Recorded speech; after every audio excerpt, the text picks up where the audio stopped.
Movie TV presenting 30 days of night. इस कहानी की शुरुआत में स्टेला नाम की लड़की को दिखाया जाता है। इसकी आंखों में गुस्सा और दुख होता है क्योंकि आज से 1 साल पहले 30 दिनों तक सूरज नहीं निकला था और उन्हीं 30 अंधेरी रातों में वैम्पायर्स ने उसके शहर अलास्का पर हमला किया था, जिस हमले में उसका हस्बैंड भी मर गया था और अब वो उसकी मौत का बदला लेना चाहती है।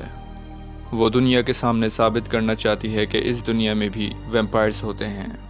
इसीलिए वो लॉस एंजलिस जाती है और वैम्पायर्स के ऊपर एक लेक्चर देती है, लेकिन कोई भी उसकी बातों पर यकीन नहीं करता। वो कहती है कि मैं जानती हूँ कि यहाँ इस मीटिंग में भी कुछ वैम्पायर्स हैं क्योंकि वो मेरा पीछा कर रहे हैं। और तभी वो यहाँ बहुत तेज़ लाइटें जला देती है, जिससे इस मीटिंग में बैठे हुए वैम्पायर्स की स्किन चलने लग जाती है। ये देखकर सब लोग वहाँ से भाग जाते हैं। स्टेला को लगता है कि अब सच सामने आ जाएगा, लेकिन जब वो मीटिंग रूम से बाहर जाती है तो उसका सामना पुलिस से होता है, जहाँ उसे एक पुलिस का एजेंट मिलता है और उसे धमकी देता है कि तुम्हें वैम्पायर्स को दुनिया के सामने एक्सपोज करने की ज़रूरत नहीं है, तुम अपने शहर अलास्का लौट जाओ। दरअसल ये एजेंट भी वैम्पायर्स का फॉलोवर होता है। स्टेला वहाँ से चली जाती है और वो जब अपने होटल के रूम में जाती है तो वहाँ पर 3 लोग पहले से ही बैठे हुए होते हैं, जिनका नाम पॉल, एम्बर और टॉड होता है। वो स्टेला को बताते हैं कि हमें यहाँ पर डेन ने भेजा है कि तुम भी हमारे साथ शामिल हो जाओ। जो तुम दुनिया को साबित करने की कोशिश कर रही हो, हम भी वो कब से कर रहे हैं, लेकिन दुनिया हमारी बात नहीं मानती। इसीलिए हमें वैम्पायर्स का शिकार खुद करना होगा। इसी दौरान एम्बर रूम से बाहर आ जाती है और तभी वो देखती है कि एक वैम्पायर सामने की छत से कूद रहा है। ये देखकर वो फ़ौरन दोबारा रूम में जाती है और सबको बताती है कि एक वैम्पायर यहाँ पर अभी आ चुका है। और फिर वो वैम्पायर दरवाज़ा खोलकर इनके ऊपर हमला करने की कोशिश करता है, मगर ये तीनों मिलकर उसे मार देते हैं। और जब स्टेला ये सब देखती है तो वो भी इनके साथ शामिल हो जाती है और ये सब के सब डेन के पास जाते हैं। और जब स्टेला डेन को देखती है तो वो उसे गन पॉइंट पे ले लेती है क्योंकि वो भी एक वैम्पायर होता है। पॉल स्टेला को बताता है कि हालांकि डेन एक वैम्पायर है, लेकिन उसे अपने दिमाग पर कंट्रोल है। वैम्पायर्स ने उसकी पूरी फैमिली को मार दिया था और उसे भी ज़ख्मी कर दिया था, लेकिन उसका ज़ख्म इतना गहरा नहीं था, इसलिए वो कंप्लीट वैम्पायर नहीं बन पाया और अब वो उनसे अपनी फैमिली का बदला लेना चाहता है। इसी शहर में एक फैक्ट्री है जहाँ पर वैम्पायर्स की रानी लिलिथ रहती है और उसी के इशारे पे सारे के सारे वैम्पायर्स चलते हैं। वो कहता है हमें किसी भी कीमत पर लिलिथ का खात्मा करना होगा, जिसके बाद वैम्पायर की पूरी शक्ति ख़त्म हो जाएगी। वो फैक्ट्री एक तरह से वैम्पायर का अड्डा होता है जहाँ वैम्पायर्स की रानी लिलिथ रहती है। वो सब मिलकर वैम्पायर्स पे अटैक करने की प्लानिंग करते हैं। वहीं हमें उस एजेंट को दिखाया जाता है जिसने स्टेला को बोला होता है कि तुम अपने शहर अलास्का वापस चली जाओ। वो वैम्पायर्स की रानी लिलिथ के पास जाता है और उसे बताता है कि अब तक स्टेला वापस जा चुकी होगी। वो कहती है कि तुम इस बात को इतनी यकीन से कैसे कह सकते हो, वो अब भी इसी शहर में है। इसीलिए एक वैम्पायर उसे वहाँ पर बहुत बुरी तरह मारता है और वहीं वो चारों के चारों इस फैक्ट्री में एंटर कर जाते हैं। धीरे धीरे वो आगे बढ़ने लगते हैं। चारों तरफ अंधेरा होता है और इन्हें कोई भी नहीं दिखता। और जब वो बहुत आगे चले जाते हैं तो इनके चारों तरफ वैम्पायर्स आ जाते हैं जो इनके ऊपर हमला कर देते हैं। एक वैम्पायर टॉड को ज़ख्मी कर देता है। ये अपनी जान बचाने के लिए टॉड को लेकर अपने आप को एक कमरे में बंद कर लेते हैं। तो अब एक वैम्पायर ने टॉड को काट लिया है, तो अब वो भी बहुत जल्द वैम्पायर बन जाएगा। स्टेला पॉल से कहती है कि तुम्हें इसे मारना होगा। पॉल कहता है कि वो मेरा दोस्त है, मैं उसे नहीं मार सकता। और तभी वो पूरी तरह से वैम्पायर बन जाता है और पॉल के ऊपर हमला कर देता है। और इससे पहले कि टॉड पॉल को ज़ख्मी करता, स्टेला खुद उसे पत्थर से मार देती है। और ये तीनों के तीनों यहाँ फंस चुके होते हैं। इन्हें कुछ समझ नहीं आता कि वो क्या करें। वो तीनों बहुत देर तक अपने आप को उसी कमरे में बंद रखते हैं और जब रात हो जाती है और फिर दरवाजे पे उनका साथी डेन आता है, वो दरवाज़ा खोलते हैं। डेन कहता है कि सभी वैम्पायर्स शिकार पर जा चुके हैं, हमें यहाँ से निकलना चाहिए। और जब ये लोग आगे बढ़ रहे होते हैं तभी एक वैम्पायर उनके ऊपर हमला करता है। ये लोग उसके ऊपर गोलियां चला के उसको ज़ख्मी कर देते हैं और पकड़कर अपने साथ डेन के घर ले जाते हैं, जहाँ पर उसे तेज़ लाइट से टॉर्चर करते हैं और लिलिथ का पता पूछते हैं। दरअसल लिलिथ वहाँ पर नहीं थी।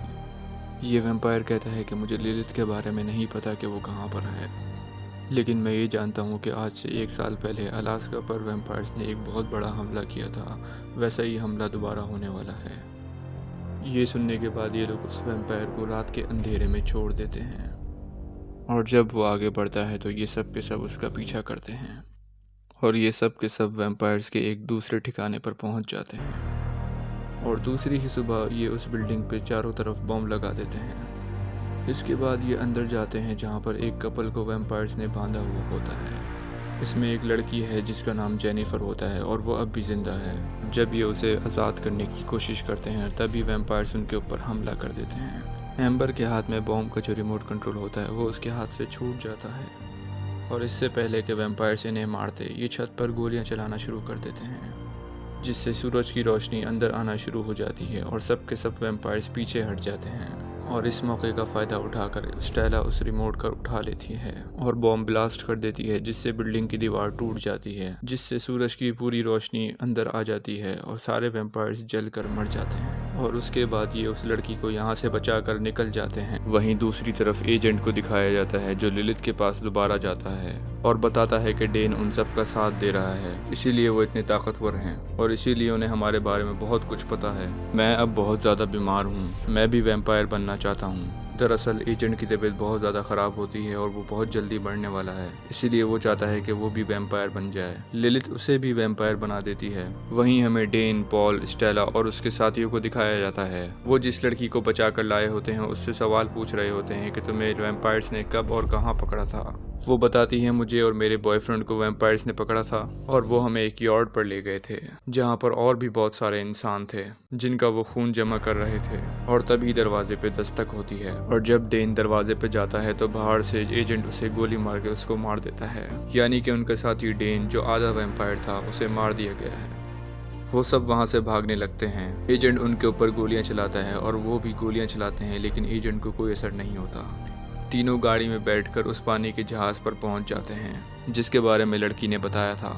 स्टेला उस लड़की से कहती है कि तुम यहाँ से चली जाओ और उसके बाद ये तीनों जहाज़ के अंदर एंटर हो जाते हैं, जहाँ पर ये देखते हैं कि एक जले हुए वैम्पायर को दूसरा वैम्पायर खून पिला रहा है और खून पीते ही वो जला हुआ वैम्पायर वापस ज़िंदा हो जाता है। और फिर इन लोगों को समझ आ जाता है कि जब तक वैम्पायर्स की गर्दन ना काट दी जाए तब तक वैम्पायर्स ज़िंदा होते रहेंगे। और अब वो जहाज़ अलास्का के लिए निकलने के लिए स्टार्ट हो जाता है। एम्बर कहती है कि हमें यहाँ से निकलना चाहिए वरना हम सब के सब यहाँ पर मारे जाएंगे। और स्टेला कहती है कि हमें इस जहाज़ पर रहना चाहिए और अगर ये जहाज़ अलास्का एक बार फिर पहुँच गया तो वहाँ पर बहुत बड़ा कत्लेआम होगा। एम्बर भी उसकी बात मान जाती है और फिर ये जहाज़ के और अंदर जाते हैं जहाँ पर ये देखते हैं बहुत से इंसानों को पकड़ कर लाया गया है और उनको लटकाया हुआ है ताकि इस पूरे सफ़र में वैम्पायर्स उनका खून पीकर ज़िंदा रह सकें। और फिर ये लोग उस जगह पर पहुँच जाते हैं जहाँ पर जहाज़ का कैप्टन होता है। ये उस पर गन तान देते हैं। फिर इन्हें पता चलता है कि ये कोई वैम्पायर नहीं बल्कि इंसान है। उस कैप्टन की फैमिली को वैम्पायर्स ने पकड़ लिया होता है, उससे वो जहाज़ चलवा रहे होते हैं। तभी वहाँ पर वैम्पायर्स आ जाते हैं और कैप्टन को गोली मार के उसको मार देते हैं और एम्बर को अपने साथ ले जाते हैं। उसके बाद वो वैम्पायर्स एम्बर को भी मार देते हैं, जिससे स्टेला को और पॉल को बहुत दुख होता है।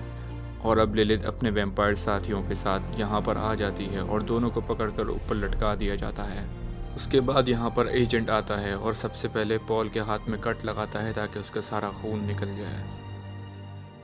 इसके बाद वो स्टेला की तरफ बढ़ता है, लेकिन स्टेला अपने आप को आज़ाद करा के उसके ऊपर हमला कर देती है और फिर वो एजेंट जो कि वैम्पायर है स्टेला उसको मार देती है। और अब उसे पता है कि उसे वैम्पायर्स को कैसे मारा जाता है।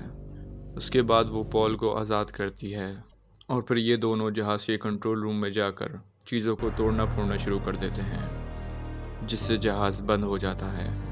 और तभी पॉल के पीछे लिलिथ आकर उसके ऊपर हमला कर देती है और उसे मार देती है। स्टेला यहाँ से भागकर एक खून से भरे हुए टब के अंदर अपने आप को छुपा लेती है और जब लिलिथ उसे ढूंढते हुए टब के पास आती है तो अचानक स्टेला टब से बाहर आती है और लिलिथ की गर्दन काट देती है और फिर वो वहीं पर मर जाती है।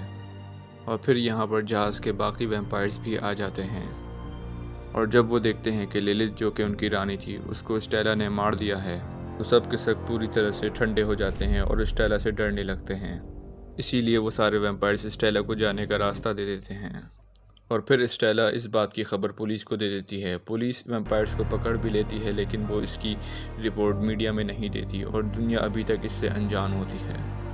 और अब जब स्टेला वापस अलास्का पहुंच चुकी है तो वो अपने हस्बैंड को कब्र से निकालती है जिसको वैम्पायर्स ने मारा था।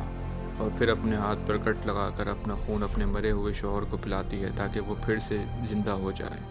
लेकिन स्टेला के हाथ से इतना खून बह जाता है कि वो वहीं पर बेहोश हो जाती है और फिर जब उसे होश आता है तो वो देखती है कि उसका हस्बैंड एक बार फिर से उसके सामने खड़ा है, जिंदा और सही सलामत। ये देखकर वो बहुत खुश हो जाती है और अपने पति के गले लग जाती है। लेकिन उसका पति अब वैम्पायर बन चुका होता है और उसको गले लगाए हुए उसके कंधे पर काट लेता है, जिससे हमें पता चलता है कि उसका पति जिंदा तो हो गया, लेकिन वो डेन जैसा आधा वैम्पायर नहीं बना, बल्कि वो पूरी तरह का एक खतरनाक वैम्पायर है।